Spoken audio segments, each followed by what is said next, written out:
Brooklyn Independent Television. In the Zone is made possible with the generous underwriting support from the Brooklyn Cyclones.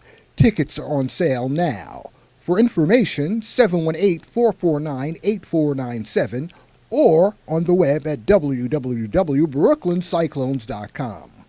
The Cyclones are Brooklyn. This week on In the Zone, we're here at Marine Park Golf Course. Also, Alexandra Coppage has her hands on the Special Olympics in Coney Island. And the Cyclones continue to reach out throughout Brooklyn. All of that and more on In the Zone.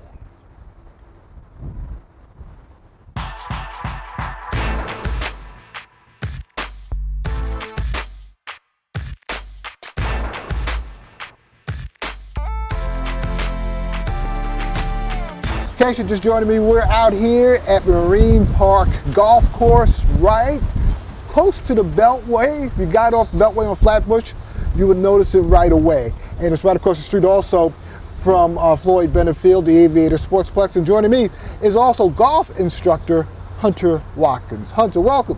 Thank you, Michael. It's a pleasure to be here. Man, you're here all the time. Man, we're the ones. It's a pleasure for us to come out here. We love having you guys, absolutely. And I am here 6 days a week, and I love it that much. I absolutely do. It's more than a job. Right. So it's a love affair almost, right? It is. In fact, really in the last little portion of time have I sort of gotten my role changed around here. I was the director of operations for the past 3 seasons. And now the growing of the game of golf is #1 for me. So really trying to get new people into the game, juniors. There's no age criteria when it comes to learning and playing this game of golf. In fact, I would urge anybody, I'm gonna look right into the camera, I would urge anybody in New York City to come out to Marine Park, because this is not only is it a city park, as you can see behind me, it's absolutely gorgeous. I mean, it's a way to get away from the city, really come out here, enjoy yourself. And it's not like Yankee tickets. You can afford to come to Marine Park. I don't care what kind of budget you're on. You can afford to come here. You're better off seeing the Yankees on the road somewhere as far as I'm serious. You got to refinance your house to go see the Yankees. When it comes to lessons, how many lessons do you give a day on an average day, especially during the summer and spring months? Like I said, with my role changing around here, it's really been more towards this particular year. We were always trying to grow the game of golf and see people be successful in playing.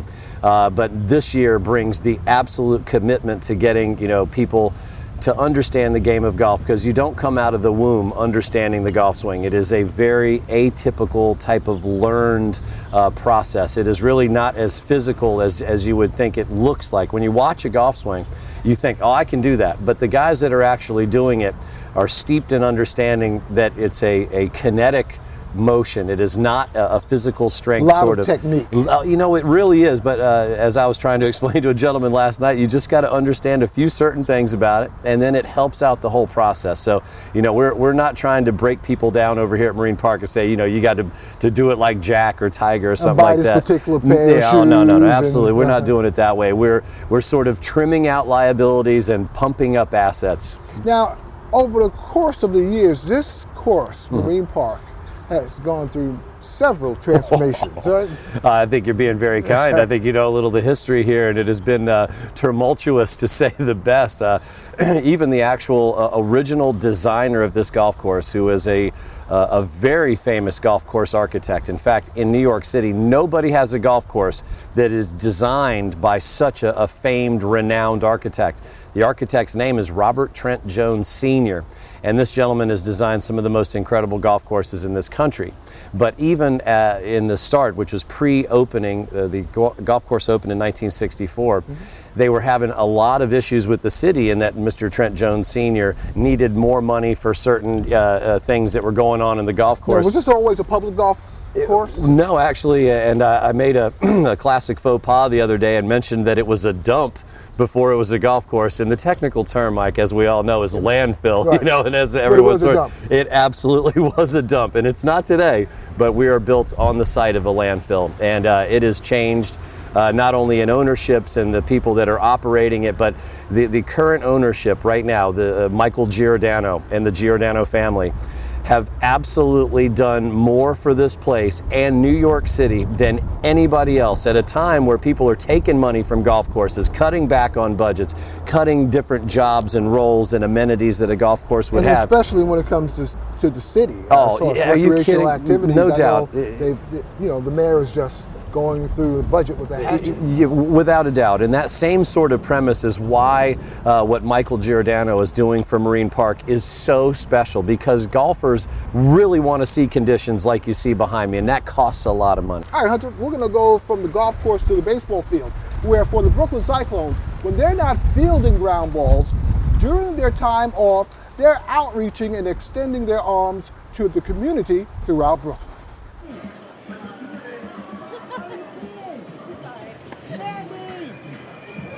See Sandy? Yeah, I think so. It's important for the Brooklyn Cyclones as a team and an organization to be a part of the community. Community outreach and being involved in the community has been important to us since we started in 2001, and we continue that. We live here as much as everybody else around us lives here.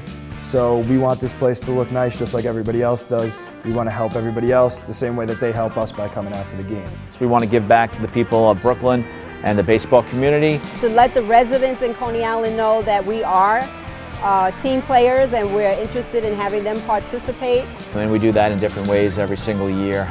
We've had a partnership with something called the High School Sports Management for, well, about 6 years now. High School Sports Management is a small local school.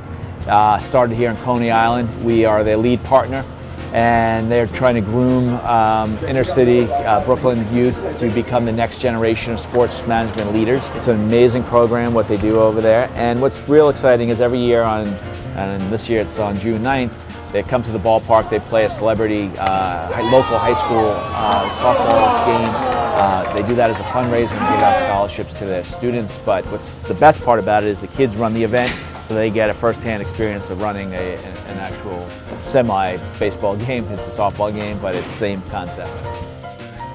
Morning, everybody! To what? Okay, my name is Elizabeth Lombardi, and I am the Special Events Manager at the Brooklyn office of the American Cancer Society.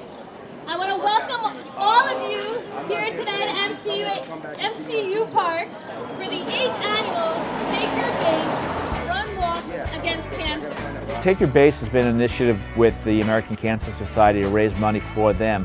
It's a walk and run, 5-mile run, that happens here on the boardwalk in Coney Island.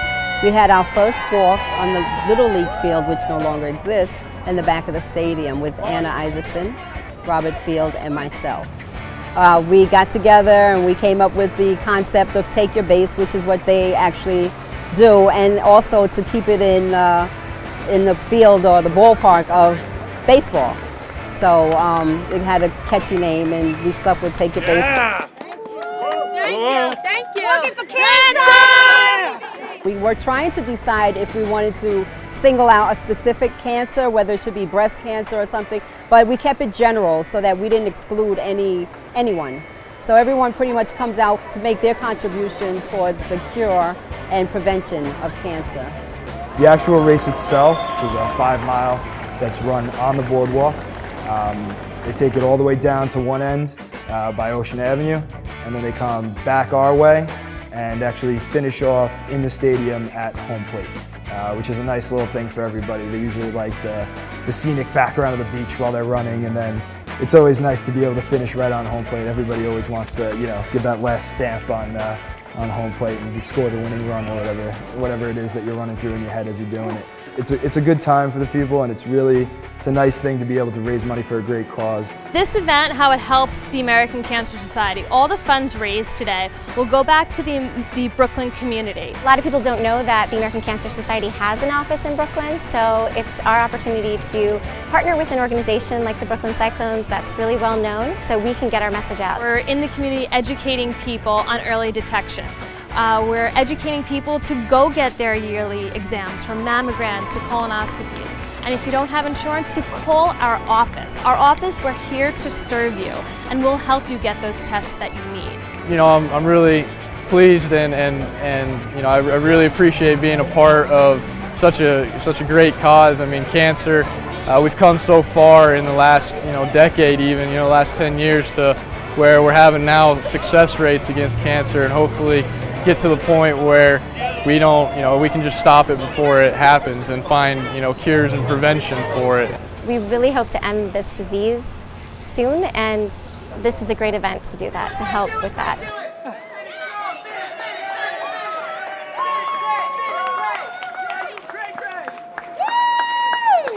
Wherever the bat cracks against the ball, gridiron greats collide. Wherever big-time punches fly, memories are made. What's your quick shot? What's your most memorable basketball moment? It's not a positive one. It's Patrick Ewing throwing a finger roll instead of dunking on him. I mean, that's just that broke my heart. That just completely broke my heart. We should have had it. How about Charles Smith? Oh, I got a whole bunch of bad memories.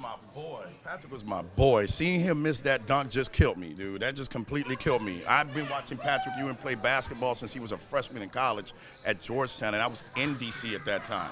So, and I worked with the university. So I saw this kid play all the time. When he came to the big times, I came with him, and I wanted him to bring us a title. And he had his chance, and he finger rolled. And broke my heart, dog, and it broke my heart for him too. Well, there's always the John Starks. I couldn't hit him. I couldn't hit the side of the barn building game. That doesn't break my heart. That make me mad with Orlando Blackman sitting on the bench, dude. That just made me mad. All that did was make me mad. Patrick Ewing broke my heart. That was Pat Riley.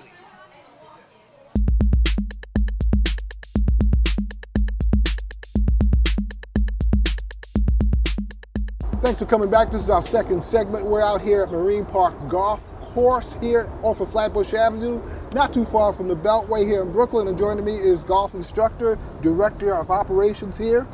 Well, I'm actually the head golf professional, but I was the director of operations. Yes, now we're focusing on golf, and that little device that you're holding in your hand. Let's talk about the technology, because technology has improved tremendously in the sport. Right? So explain this particular piece, and it's called a TrackMan. Yeah, TrackMan right there, Mike, is basically the most advanced launch monitoring and ball flight monitoring system in the world. It is basically a Doppler radar. It's video cameras. It's motion analysis technology. It's a bunch of things wrapped into one, and it is basically everything for your golf game plus a bag of chips. So it breaks down your swing from the beginning to the end. It not only analyzes where your club's coming from, what your club is doing, what the ball is doing, all the data that is surrounding any of those particular areas. I mean, it can tell you that you hit one club a little left of center, that you hit another club a little bit right of center.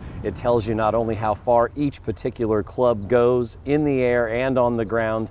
It actually looks at over 200 yards, over 600 feet of flight of the golf ball.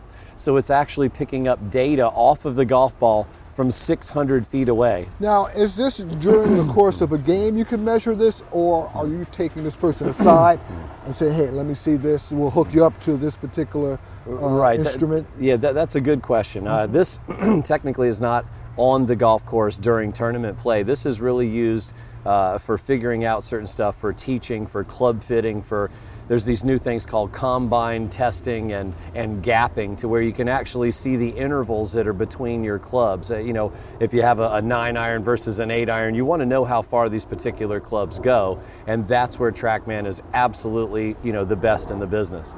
And how long does it take for a person to improve his game using TrackMan? Right. Well, because this is actually so state-of-the-art, we're developing the types of packages and how folks at home are going to be able to come use this incredible system here at Marine Park. So we're going to have it available for hours. We're going to be able to purchase multiple hours of sessions on the thing, or you could actually do 15 minutes. So there's going to be a multitude of ways to get TrackMan into your life.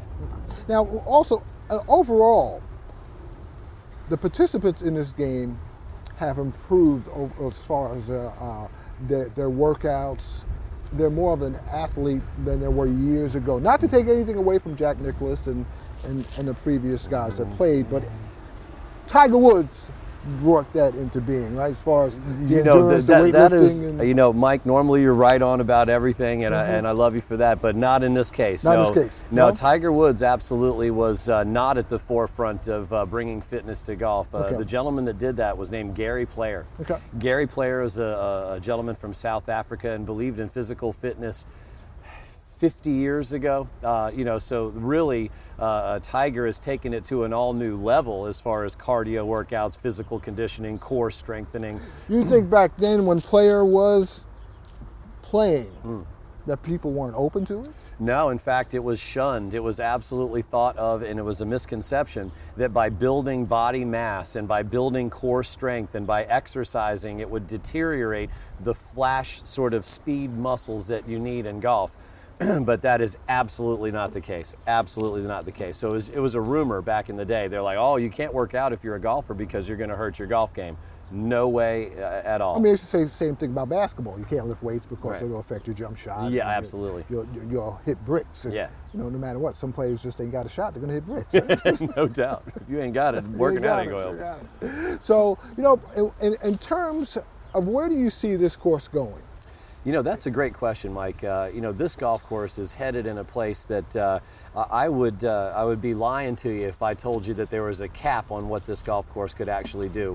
When you put millions and millions of dollars into an establishment, there really is, and when you have the size of the property that we have, the golf courses, as you mentioned, with the equipment a little bit and with the person and actual golfer getting stronger, the difference these days is that the courses are getting longer.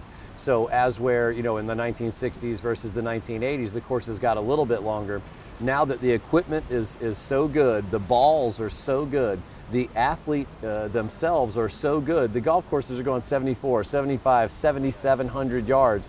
You know, in this last U.S. Open, we saw par 3s at 250 yards and par 5s at 600 to 700 yards. I mean, it's just excessive what they're doing as far as the lengthening of the golf courses, and that we have that ability to do that here at Marine Park, as where no other city golf course can do what we can do. All right, Hunter, well, we're going to turn the page for a moment. As you know, the Summer Olympics will take place later on this summer. However, the Special Olympics kicked off already in Coney Island. Alexander Coppage has more on that from Abraham Lincoln High School. On your mark, get set. Woo! Come on.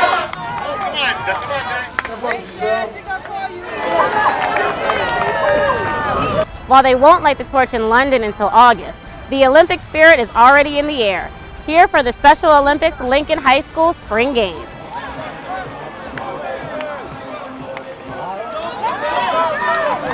Special Olympics New York hosts different athletic competitions to support and create awareness for people with special needs. I think it offers the community an opportunity to see that our athletes have amazing abilities and gifts, different from everybody else, but capable of showing the world that they can achieve, and they can achieve greatness. Everybody's in a position. Stay right there, guys. For those participating in the Special Olympics, it isn't about who comes in first. It's about stepping on the track and competing. Just to be able to participate in track and field, you know, just to support all the athletes, you know, give them moral support, you know, encouraging them that, you know, everybody are winners. Regardless if they win, lose, everybody is a winner. Get set. Woo! Come on, get up there.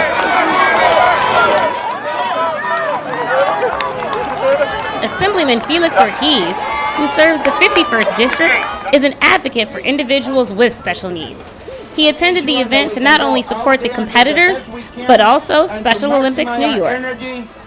I think that this is really bring family together, bring people to bring awareness to our community and to those who want to get involved. This is a way to get involved, to support each other and to support this cause. Hold up the torch.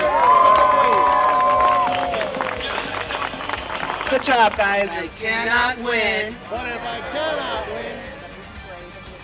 Special Olympics New York recognizes the importance of athletic competition and seeks to provide children and adults with intellectual disabilities opportunities to engage in physical activities and build camaraderie. The mission of Special Olympics New York is to provide year-round training and sports competitions to individuals with intellectual disabilities. With more than 50,000 athletes, Special Olympics New York is the largest program of its kind in the United States. And those athletes who win gold will advance to the Special Olympic Championships held in Buffalo.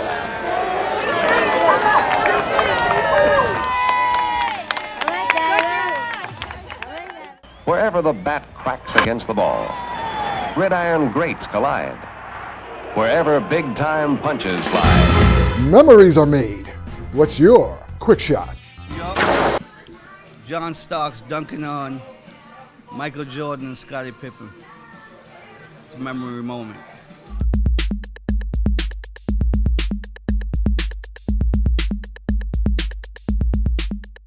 Well, this is our last segment here at Marine Park Golf Course. Joining me is Hunter Watkins. Hunter, you can see that the wind is just kicking. You know, absolutely it is. Marine Park is a little famous for the wind, but when it's summertime and 90 degrees, I think that wind is a welcome addition here to Marine Park, Mike. Now, we moved it from, we were sitting down over there before, now we're here at the golf range. Tell us about your range. You've expanded on it a little bit also. Right, this is the practice tee here at Marine Park, also known as my office. And most people are not lucky enough to have their office outside in such a beautiful area, so really, really thankful. But this is a new addition here at Marine Park. This driving range had never been here before. The current administration of the Giordano's put this in, and everybody in Brooklyn, and I'll venture a guess New York City, is happy that it's here. Now, we were talking, you're a musician. I am. And you also said that there is a rhythm to the game, just like music. You know what, it's very funny that you teach it according how you teach music also, right? That's right, Mike. You know, some of the best ball strikers in the history of the world. Real quick, what instrument you play? I'm a singer-songwriter. I don't really, I mean, if I can write a song on a kazoo, I'll perform it. I'm not scared of that. But one of our most legendary American golfers by the name of Sam Snead actually heard a waltz as he struck every shot. So the significance and how music and golf actually play off of each other is really, really close. And we've developed a system that is not unlike a sheet of music, for lack of better terms. It's a sequence of unfolding events. We actually teach the golf swing in the same way that you would actually learn a song, believe it or not. And it's something we pioneered here. Real quick, give me an example as far as how you would go about doing this. Well, you know, a sheet of music actually has measures, and the first sheet, the first measure actually is going to be the same whether you're playing it here or in Virginia or wherever you happen to be. So literally, you just follow an order of unfolding events. A page of music is a sequence of unfolding events, and the golf swing is exactly the same, Mike. So it's just like sometimes you're not going to hit that note, and sometimes you may have to improvise, right? Well, right. I mean, there's definitely times for all that stuff, but rhythm, tempo, timing, these things are really important in music as well as in golf. Now, as far as the hours, also, let's go over the hours that you keep here during the summertime and also during the spring, winter, fall. It gets a little ridiculous. I mean, obviously, when you have a golf course, we want people to play from dawn to dusk, and that's our hours. We open at the crack of dawn, and we close when it's dark. So this golf course is open for New York City residents, for non-residents, for everybody, dawn to dusk. Now, I got to say also, what really impressed me about this place is that it's so diverse. That is really an incredible thing. When you sort of had just this location, the location was always good. Obviously, we're in Brooklyn. But then when you start making the conditions a lot better and the millions of dollars like we talked about before are going into this golf course, it is really, really bringing folks together and in a wonderful way. It's rare that you can have so many diverse backgrounds and not be in anybody's face. I mean, when they come out to the golf course, we've had altercations out here, but it is a peaceful place to be and really awesome.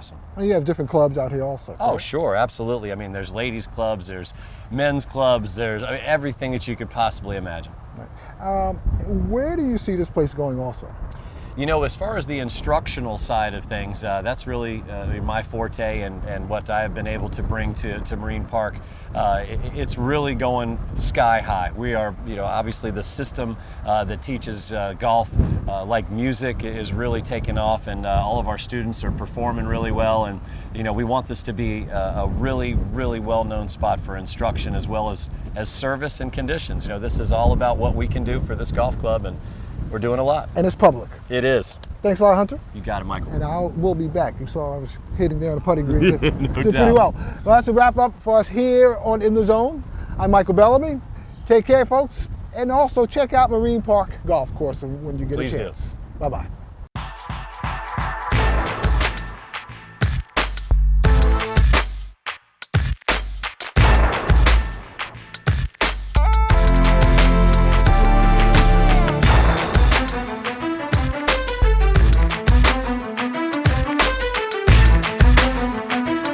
In the Zone has been made possible with the generous underwriting support from the Brooklyn Cyclones. Tickets are on sale now.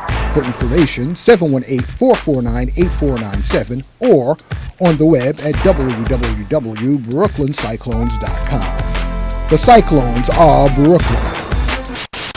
Watch this and other Brooklyn Independent Television episodes online at breakartsmedia.org/BIT.